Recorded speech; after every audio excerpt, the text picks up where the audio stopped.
प्यारे बच्चों, आज हम कक्षा 7 रक्त और हमारा शरीर हिंदी का पाठ पढ़ेंगे।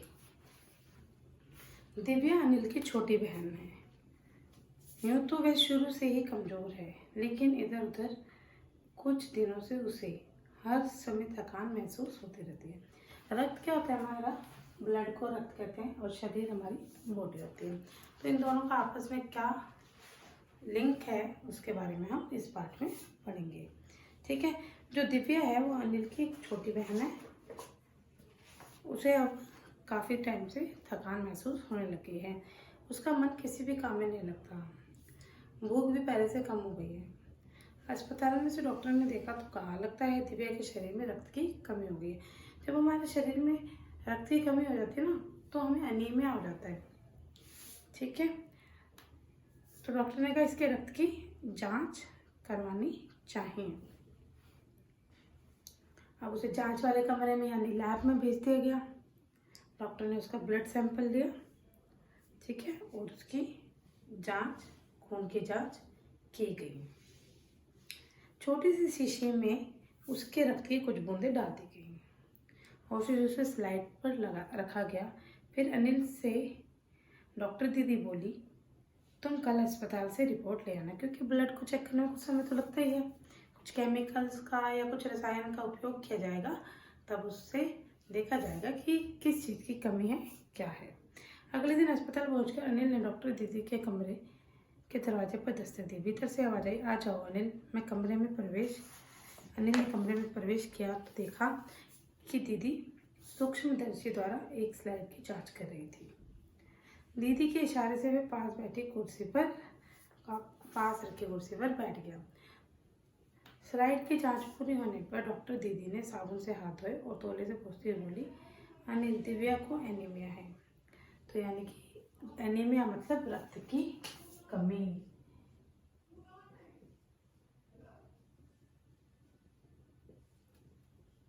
रक्त की कमी यानी कि ब्लड डेफिशिएंसी को एनीमिया कहते हैं। अनिल के मन में जिज्ञासा हुई और वह बोला, दीदी एक सवाल पूछूं। अब अनिल पूछने को कुछ क्वेश्चन पूछने थे डॉक्टर दीदी से। तो डॉक्टर ने कहा, हाँ हाँ पूछो। एनीमिया से आपका क्या मतलब है? यह जानने के लिए तुम्हें रक्त के बारे में जानना होगा। तो अब डॉक्टर दीदी कह दी कि तुम अनीमिया को जानना चाहते हो तो पहले तुम्हें अपने शरीर के रक्त के बारे में जानने की आवश्यकता है। डॉक्टर दीदी ने कहा, अनिल देखो, रक्त लाल द्रव के समान दिखता है, किंतु इसे सूक्ष्मदर्शी द्वारा देखते हैं तो भानुमति के पिटारे से कम नहीं। मतलब कि इसमें बहुत सारी चीज़ें होती हैं। भानुमति का पिटारा मतलब बहुत सारी चीज़ें। मोटे तौर पर इसके दो भाग होते हैं। एक वह जो तरल है, जिसे हम प्लाज्मा कहते हैं। दूसरा वह जिसमें छोटे बड़े कई तरह के कण होते हैं। तो हमारा जो ब्लड होता है वो दो प्रकार का होता है, एक लिक्विड पोर्शन और दूसरा जो थोड़े छोटे छोटे कण होते हैं उसे।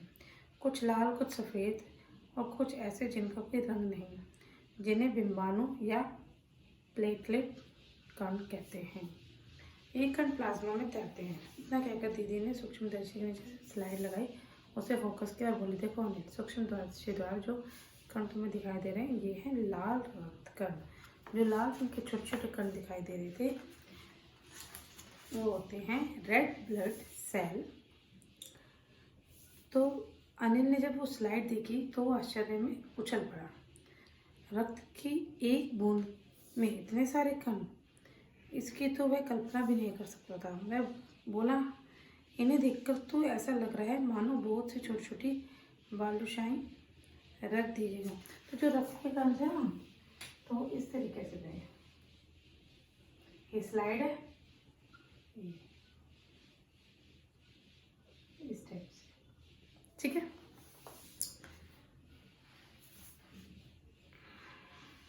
रक्त की एक बूंद में इतनी संख्या लाखों में होती है। यदि हम 1 मिलीमीटर रक्त ले लें तो हमें 40 से 55 लाख कण मिलेंगे। इसके कारण ही हमें रक्त लाल रंग का दिखाई देता है। जो रक्त के कणों पे 40-50 लाख पूरी बॉडी के रक्त में होंगे तो इसी इन्हीं के कारण हमारा जो खून है वो लाल रंग का दिखाई देता है। ये कण शरीर के लिए दिन रात काम करते हैं। सांस लेने पर साफ हवा से जो ऑक्सीजन हमें प्राप्त होती है उसे शरीर के हर हिस्से में पहुंचाने का काम इन रक्त कणों का करते हैं।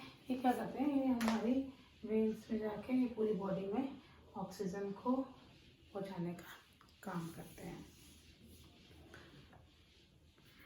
इनका जीवन काल लगभग 4 महीने होता है। 4 महीने के होते ही ये नष्ट होने लगते हैं, लेकिन धीरे धीरे होते हैं, एक साथ नहीं नष्ट होते।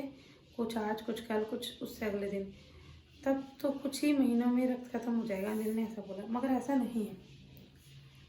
तो ये जो खत्म होते हैं तो नए रक्त सेल भी, नए रक्त कण भी बनते रहते हैं। तो जो खराब होते जाते हैं वो खत्म होते जाते हैं, और जो साथ साथ नए कण भी बनते रहते हैं जो नष्ट कणों का स्थान ले लेते हैं। हड्डियों के बीच के भाग मज्जा में ऐसे बहुत से कारखाने होते हैं जो रक्त कणों का निर्माण करने में लगे रहते हैं। इनके लिए इन कारखानों में प्रोटीन, लोह तत्व और विटामिन रूपी कच्चे माल की जरूरत होती है। ये पौष्टिक आहार लेते हो, हरी सब्जी, फल, दूध, अंडा और गोश्त में तत्व उपयुक्त मात्रा में होते हैं। तो जिनके अंदर रक्त की कमी होती है, खून की कमी होती है, उन्हें हरी सब्जियां और प्रोटीन, विटामिन, मिनरल्स, दूध, अंडा आदि का सेवन करना चाहिए। यदि कोई व्यक्ति उचित आहार ग्रहण नहीं करता तो इन कारखानों की आवश्यकता अनुसार कच्चा माल नहीं मिल पाता। तो अगर किसी को कोई पूरा प्रॉपर डाइट नहीं ले रहा है, ठीक है, तो क्या होगा कि जो हमारी बॉडी में कारखाने हैं या फैक्ट्री लगी हुई है जो ब्लड का निर्माण करती है, तो उन्हें सामान प्रॉपर नहीं मिलेगा, तो वो रक्त कण का निर्माण नहीं हो पाएगा और खून की कमी हो जाएगी। और जो ये लाल कणों की ही कमी को एनीमिया कहते हैं। किंतु हमारे देश में सबसे बड़ा कारण पौष्टिक आहार की कमी है। हमारे देश में ना पोषण की कमी है, इस कारण लोगों में रक्त की कमी पाई जाती है। ये कीड़े प्राय दूषित जल, खाद्य पदार्थों द्वारा हमारे शरीर में प्रवेश करते हैं। इसके अलावा इस रोग का एक बड़ा कारण पेट में कीड़ों का हो जाना भी है। देखो, एनीमिया का दूसरा कारण क्या है, पेट में कीड़े होना। पेट में कीड़े होने से भी ब्लड की कमी हो जाती है, क्योंकि और ये भोजन के द्वारा या दूषित जल पीने से हमारी बॉडी में आ जाते हैं। भोजन करने से पूर्व हमें अच्छे तरह से हाथ धोने चाहिए, साफ पानी पीना चाहिए। और एक किस्म के कीड़े में जिनके अंडे जमीन की ऊपरी सतह में पाए जाते हैं, इन अंडों से उत्पन्न हुए लार्वे त्वचा में के रास्ते शरीर में प्रवेश कर आंतों में अपना घर बना लेते हैं। इनसे बचने का सहज उपाय है कि शौच के लिए हम शौचालय का प्रयोग करें, इधर नंगे पैर ना घूमें। हमें नंगे पैर भी नहीं घूमना चाहिए। तो जो नंगे पैर घूमते हैं तो उससे भी कीटाणु हमारी बॉडी में घुस जाते हैं। दीदी, ये तो बहुत महत्वपूर्ण बात बताई आपने, अनिल बोला, और वह सोच में डूब गया। अच्छा, रक्त में जो सफ़ेद कीटाणु होते हैं उसको क्या बोलते हैं, प्लेटलेट, ठीक है। शरीर में उनका भी एक बहुत ज़्यादा महत्वपूर्ण काम होता है। सफ़ेद कण हमारे वीर सिपाही होते हैं, वो हमारे क्या करते हैं, बीमारियों से लड़ने की ताकत हमें प्रदान करते हैं। जब कोई बीमारी हमारी बॉडी में आने लगती है तो ये उन कीटाणुओं को मार भगाते हैं। मगर कई बार ऐसा होता है कि वो कीटाणु ज़्यादा हावी हो जाते हैं और सफ़ेद कण जो हमारे खून में है वो कमज़ोर पड़ जाते हैं, जिस वजह से बीमारी हमें लग जाती है और वो उसका सामना नहीं कर पाते। इसीलिए कहते हैं इम्यूनिटी बूस्ट करनी चाहिए। हमने इम्यूनिटी बूस्ट करेंगे तो हमारे शरीर में कोई बीमारी नहीं लगेगी। और बीमाणुओं का काम है चोट लगने पर रक्त का जमाव करना। जो बीमाणु होते हैं उसे प्लाज्मा कहते हैं, ठीक है। प्लाज्मा का क्या काम होता है कि उसमें एक तरीके का प्रोटीन होता है जो हमारी रक्त वाहिका की कटी पिटी दीवारों में मकड़ी के जाले के समान एक जाला बुन देती है। तो वो जो होता है ना, ऐसे हल्की फुल्की चोट लग जाती है, तो कई बार आपने देखा हल्का फुल्का कट लग गया तो अपने आप बंद हो जाता है, तो वो प्लाज्मा की वजह से होता है।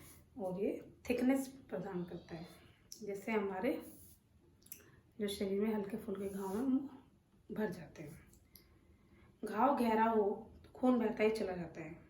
ऐसे समय में उस व्यक्ति को डॉक्टर के पास ले जाना चाहिए। कई बार बहुत ज़्यादा चोट लग जाती है, तो ये नहीं कि हम ये सोचें कि हाँ प्लाज्मा है हमारी बॉडी में तो उसको घर में ही रहने दें। नहीं, ऐसा नहीं। छोटी मोटी चोट में प्लाज्मा काम करता है, मगर बड़ी चोट के लिए हमें डॉक्टर को दिखाना चाहिए। और डॉक्टर चोट पर कसकर साफ कपड़ा बांध पट्टी कर देते हैं, जिससे जो काफ़ी लाभप्रद होता है। और कई बार ऐसा होता है, कोई ऐसी चोट लग जाती है कि व्यक्ति को रक्त चढ़ाने की ज़रूरत पड़ती है। ऐसे समय में किस व्यक्ति को खून काम आ सकता है? तो जब देखो कई बार कुछ ऐसे पेशेंट आ जाते हैं जिसमें खून की कमी होती है। मान लो किसी एक्सीडेंट हो गया, उसके 3-4 बोतल खून निकल गया, उसको डॉक्टर कहता है 3-4 बोतल खून देना पड़े। तो ऐसे समय में उस व्यक्ति के हर किसी का रक्त हर किसी एक सा नहीं होता। देखो हमारा रक्त है ना, जो ब्लड है वो कई प्रकार का होता है। किसी का A पॉजिटिव होता है, किसी का A नेगेटिव होता है, किसी का B पॉजिटिव होता है, किसी का B नेगेटिव होता है, O positive, AB positive, AB negative, O negative. तो इस तरीके के ये हमारे ब्लड के प्रकार हैं। तो इसकी जांच की जाती है। हमें अपने ब्लड का पता होना चाहिए, हमें हमारा ग्रुप कौन सा है। तो जिस व्यक्ति का जो ग्रुप होता है उसके हिसाब से उसको ब्लड चढ़ाया जाता है। जरूरतमंद व्यक्ति के रक्त समूह की जांच करने के बाद रक्त समूह का रक्त चढ़ाया जाता है। लेकिन जरूरत के समय यदि उस रक्त समूह का व्यक्ति नहीं मिलता, ऐसी परिस्थिति में के लिए ब्लड बैंक बनाए गए हैं। प्राय हर बड़े अस्पताल में एक बैंक होता है जहाँ सभी प्रकार के रक्त समूह तैयार रखे जाते हैं। इन ब्लड बैंकों में रक्त का भंडार सुरक्षित रहे, इसके लिए यह आवश्यक है कि हम समय समय पर रक्तदान करते रहें।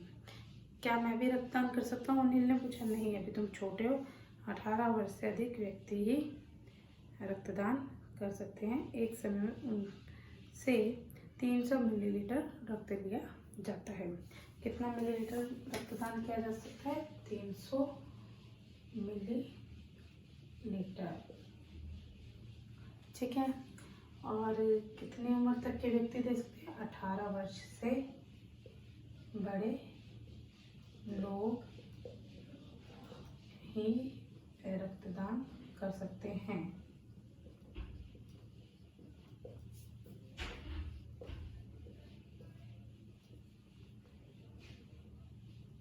और हमें समय समय पर रक्तदान करते रहना चाहिए ताकि जरूरतमंदों को मिलता रहे। रक्तदान करने से कोई कमजोरी हो जाएगी, किंतु यह विचार बिल्कुल गलत है। हमारा शरीर इतना रक्त तो कुछ ही दिनों में बना लेता है। वैसे भी शरीर में लगभग 5 लीटर खून होता है। इसमें से यदि कुछ रक्त किसी जरूरतमंद व्यक्ति के लिए जीवन दान बन जाए तो इससे बड़ी बात क्या होगी। दीदी ने बताया। फिर तो बड़ा होने पर मैं भी नियमित रक्तदान करूँगा। तो दीदी ने उसे शाबाशी दी। डॉक्टर दीदी ने अनिल की पीठ थपथपाते हुए बोला। देखो, इस अध्याय में हमने पढ़ा रक्त क्या होता है, एनीमिया क्या होता है। तो हमें आजकल के बच्चे क्या पिज़्ज़ा, डोसा, चाउमीन ये चीज़ों की तरफ जाते हैं, हरी सब्जियां खाते नहीं। तो हमें घर का बना भोजन खाना चाहिए, हरी सब्जियों का सेवन खाना चाहिए, दूध, अंडा इत्यादि का सेवन करना चाहिए। देखो, बाहर का जंक फूड खाएंगे उससे 2 चीज़ होंगी, तो रक्त की कमी होगी, दूसरा ओबेसिटी, जो दोनों ही हमारे शरीर के लिए घातक है। ठीक है। तो इसी के साथ मैं आशा करती हूँ आप सबको मेरा रक्त और हमारा शरीर अध्याय समझ आया होगा। तो आज के लिए इतना ही। धन्यवाद। हम अगली कक्षा में फिर मिलेंगे। तब तक के लिए गुड बाय। स्वस्थ रहिए और जो रक्त दे सकते हैं वो रक्त दीजिए, दुनिया की जान बचाइए। और मेरे चैनल पे बने रहने के लिए मेरे चैनल को सब्सक्राइब कीजिए, लाइक कीजिए और मेरी वीडियो को शेयर कीजिए। धन्यवाद।